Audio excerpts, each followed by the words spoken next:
Dane, so the Jets have 7 draft picks, but on top of that, 5 undrafted free agents to add, so a total of 12 in the 2022 draft class. In terms of the undrafted free agents, who catches your eye more than others?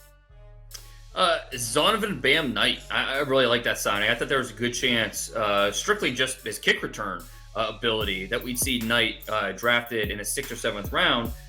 He goes undrafted. Jets are able to get him.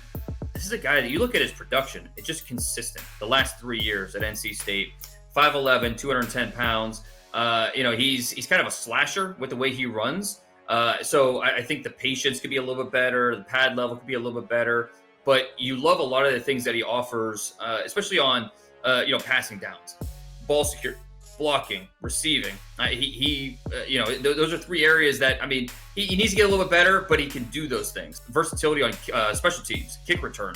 That's something that it really brings him value, and why, if he's going to make a roster, I think that kick return value is a big part of it. How about another guy like Tony Adams? I know you had mentioned him before. What is it about him that you think, what are the traits there that he could end up on a 53-man roster come September? Yeah, he was a little bit of a workout warrior. I thought the tape was inconsistent, probably, an undrafted free agent based on the tape, but then the pro day, and you're like, oh, okay, all of a sudden, Tony Adams, maybe a little bit higher on the radar now. 5'11 and a half, 203 pounds, ran in the mid 4.4s, outstanding jumps, 41.5-inch vert, decent length, 31 inches. He was under 7 seconds in the 3-cone. So cornerback, more than any other position, is a stopwatch position. It's what you're going to trust those numbers. And a guy like Tony Adams, again, bring him to that cornerback room. Let him compete with these other top-tier athletes. See what you have. I would not be surprised at all if Tony Adams, because of that athleticism, makes it really tough on the coaches to cut him at the end of camp. All right, so just one fun one before we wrap up.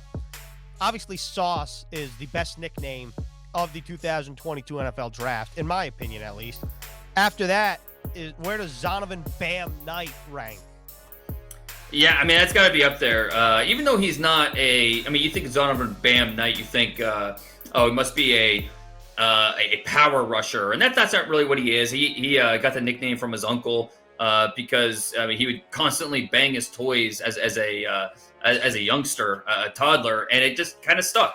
But Bam, I think, is a little deceiving because, again, he's not that power rusher who's going to create a bunch of collisions as an inside runner. More of a slasher, more of a going to try to get to the open field, use that vision.